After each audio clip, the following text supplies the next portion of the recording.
நம்முடைய இரட்சகராகிய இயேசுவின் நாமத்தில் உங்கள் யாவருக்கும் என் அன்பின் வாழ்த்துக்கள். நம் துணையும் மகிழ்ச்சியுமானவர். சங்கீதம் 63 அதிகாரம் 7வது வசனம். நீர் எனக்கு துணையாய் இருந்ததினால் உமது செட்டைகளின் நிழலிலே களி கூறுகிறேன். அவரே அல்பாம் ஒமேகாமானவர்.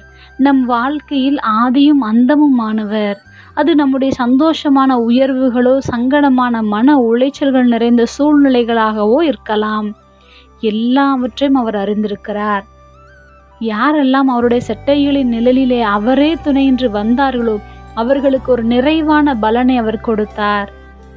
ரூத் தன் மாமியிடம், நீர் போகும் இடத்திற்கு நானும் வருவேன், நீர் தங்கும் இடத்தில் நானும் தங்குவேன், உம்முடைய ஜனம் என்னுடைய ஜனம், உம்முடைய தேவன் என்னுடைய தேவன் என்று நல்ல தீர்மானம் எடுத்தாள்.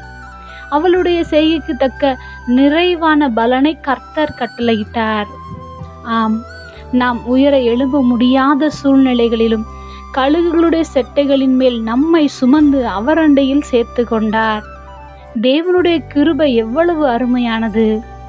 வெயிலானாலும் மழையானாலும் குளிரானாலும் செட்டைகளுக்குள் மறைந்திருக்கும் குஞ்சுகள் சுகமாய் தங்கியிருப்பது போல மனிதர்களாகிய நாமும் உடைந்த உள்ளத்தோடு இருந்தாலும் உம்மையே நம்புவேன் என்று உன்னதமான தேவனுடைய செட்டைகளின் நிழலில் தங்குவோம். அவர் தமது சிறகுகளாலே நம்மை மூடி பாதுகாத்து விக்கனங்கள் கடந்து போகும் மட்டும் அவரை நாம் அண்டிக் கொள்வோம். அவரது வல்லமையில் மகிழ்ச்சியாயிருப்போம். இரட்சிப்பிலே களி கூறுவோம். ஜெபம். அன்பின் பரம தகப்பனே, எப்பொழுதும் எங்களோடு கூட இருக்கிறவரே, நீரே எங்களுக்கு துணையாக இருக்கிறீர். நம்முடைய செட்டைகளின் நிழலில் எப்பொழுதும் மகிழ்ந்து களி கூற செய்வதற்காக நன்றி செலுத்துகிறோம்.